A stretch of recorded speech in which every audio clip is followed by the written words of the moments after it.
बिस्मिल्लाहिर्रहमानिर्रहीम। अस्सलामुअलैकुम। 10th science के स्टूडेंट्स को मैथ की क्लास में खुशामदीद। स्टूडेंट्स 1.1 के पहले क्वेश्चन के हम 5 पार्ट्स कर चुके हैं। आज आपके साथ पार्ट 6 का सलूशन शेयर करना है। अगर आपने अभी तक चैनल सब्सक्राइब नहीं किया तो चैनल को सब्सक्राइब कर लें, बेल आइकन को दबाकर ऑल नोटिफिकेशंस को भी ऑन कर लें ताकि आपका कोई लेक्चर मिस ना हो सके। और आपने अगर इस पार्ट को सॉल्व किया है तो आप सॉल्यूशन सामने रख लें ताकि आप अपने सॉल्यूशन को कंपेयर कर सकें जी।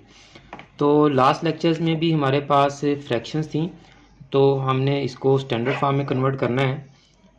तो हम क्या करेंगे कि x+2, x+3 और 12 का एलसीएम लेंगे।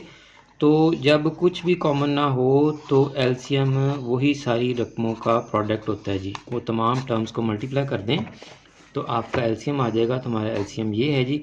तो हमने इसको भी एलसीएम से मल्टीप्लाई कर दिया, इस टर्म को भी एलसीएम से मल्टीप्लाई कर दिया और 25 और 12 को भी हमने एलसीएम से मल्टीप्लाई कर दिया। अब यहाँ x+2 से कैंसिल, यहाँ x+3 से कैंसिल, यहाँ 12 से कैंसिल। तो 12 multiply by x+3 multiply by x+1 और 12 मल्टीप्लाई बाई x+2 और x+2 और 25 मल्टीप्लाई बाई x+2 और x+3, ये आगे जी। अब ये मल्टीप्लिकेशन का प्रोसेस है। आप इन दोनों टर्म्स को मल्टीप्लाई करें पहले, ये देखिए मल्टीप्लाई किया है, ये आंसर आया। इन दोनों को मल्टीप्लाई करें, ये आंसर आ गया। इन दोनों को मल्टीप्लाई करें, आपका ये आंसर आ गया।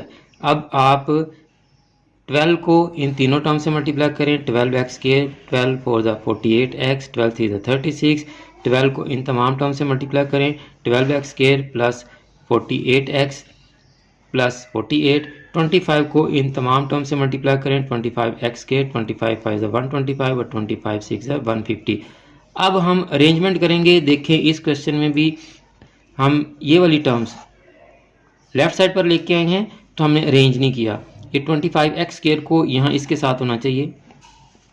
तो फिर ये इसको आप सॉल्व करें तो ये देखें यहाँ पे अब खिचड़ी पकी हुई आपको नज़र आ रही है कि 12x² की एक टर्म ये है, एक टर्म ये है और x² की एक टर्म ये है। तो अब हम इनको देखें ज़रा। अब ये 25x² कहाँ गया है, मुझे तो नज़र नहीं आ रहा। ये 12x², 48x, 36, 12x², 48x। अब ये 48 के साथ x कहाँ से आ गया, तो खाली 48 है। अच्छा जी। और ये 25x² और -125x और 150 किधर गया सारा कुछ। वाह जी वाह, ये नीचे खिचड़ी पकी हुई है। नीचे कैसे आ गया ये, आगे जगह नहीं थी तो मैंने भाई ये इतनी सारी जगह क्या ये किराए पे दी हुई है, ये जगह ही है। हाँ जी, इधर क्या हुआ है, यहाँ भी देखें 12x² एक इधर है, एक इधर है, एक इधर है। तो अब पेज भी अगला आ गया। अब देखें यहाँ पे अरेंज कर दिया, वेरी गुड। x² वाली इकट्ठी कर ली, x वाली इकट्ठी कर ली और बगैर x वाली इकट्ठी कर ली। ये देखें यहाँ समझ आती है कि क्या हो रहा है। यहाँ तो खिचड़ी पकी हुई है, खिचड़ी भी नहीं मतंजन बना हुआ है। ये तो समझ ही कुछ नहीं आ रही क्या हुआ है यहाँ पे।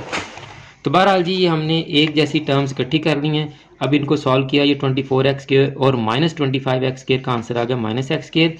ये 48 और 48 96। 125 में से आप 96 को माइनस कर दें। 15 में से 6 गए 9, इधर एक बच गया, 11 में से 9 गए तो 2। तो माइनस की टर्म बड़ी है तो -29x। और यहाँ आप इन दोनों को प्लस करें, 48 और 36 84। तो 150 में से 84 को माइनस करें आप, क्योंकि 150 माइनस का है, ये प्लस का है तो ये माइनस हो जाएंगे। 10 में से 4 गया 6, यहाँ 4 बचा। 14 में से 8 गया तो 6, तो ये आपका -66 बचा। तो ये तमाम टर्म्स माइनस की हैं। तो अगेन यहाँ पे माइनस कॉमन लिया तो अंदर प्लस ही है। देखें ज़रा, -x² -29x और -66 इज इक्वल टू 0 है। तो जब आप माइनस कॉमन लेंगे तो साइन भी चेंज कर देंगे, x² प्लस 29x और प्लस 66 इज इक्वल टू 0। अब ये ब्रैकेट यहां पर आएगी जी, ठीक है। Is equal to 0, is equal to 0। तो अब ये माइनस इधर आके, चूँकि मैंने आपको लास्ट लेक्चर में बताया था ये -1 है बेसिकली, तो ये -1 इधर आके जब 0 से डिवाइड होगा तो 0 हो जाएगा। x² + 29x + 66 = 0। ये आपका स्टैंडर्ड फॉर्म में आ गया क्वेश्चन। तो उम्मीद है आज का क्वेश्चन भी आपको समझ आ गया होगा।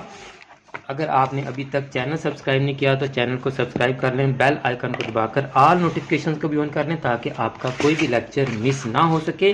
तो नेक्स्ट लेक्चर में हम इंशाल्लाह क्वेश्चन नंबर 2 करेंगे, क्वाड्रेटिक इक्वेशन को फैक्टराइजेशन से सॉल्व करेंगे। आप इन वीडियोस को अपने क्लास फेलोज़ और फ्रेंड्स के साथ भी ज़्यादा से ज़्यादा शेयर किया करें ताकि आपकी वजह से उनका भी फ़ायदा हो सके और आप मुझे भी अपनी दुआ में याद रखा करें। जज़ाकल्लाह।